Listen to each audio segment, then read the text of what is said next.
Have you ever come to that point of knowing that Job was not born rich? Job did not just fall from heaven. Pam, I'm the rich man in the east. I fear the Lord and I shun all evil. I have 500. No. There's a time Job had 1 cow.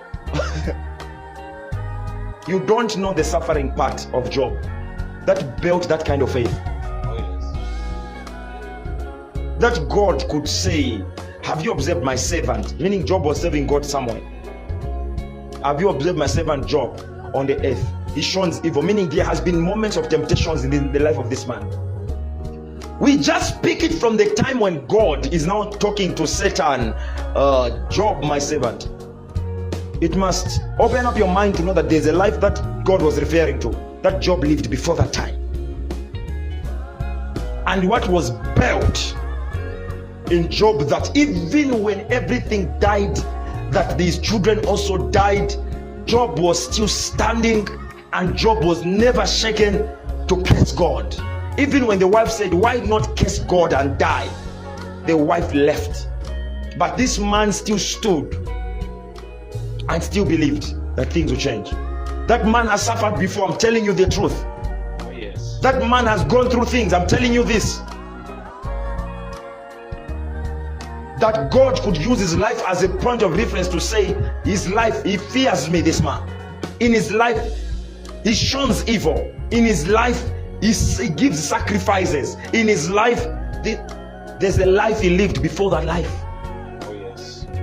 So when God restored to him double, it was another life that is not even written to see how he enjoyed that life.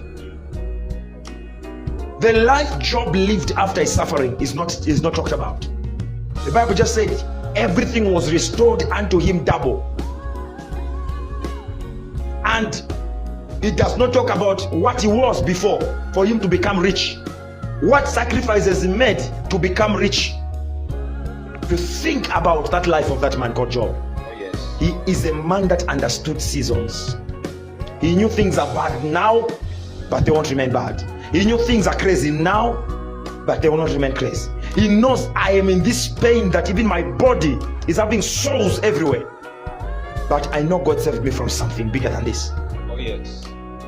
If you have a story, people will not understand you until you tell your story. If you knew the story of Job, it will not shock you that that man did not curse God. It shocks you that that man remained trusting in God and fearing God. It shocks you because you never understood or asked yourself what his walk with God was before God spoke about him to Satan.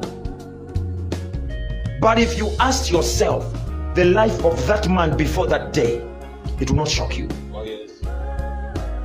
People that don't know your story and your testimony will always see you to be a fool when you're trusting in God in bad days. Remain trusting in God. Not every time is story time. That is why even to children you say story time. There is a time that comes when you need to tell your story.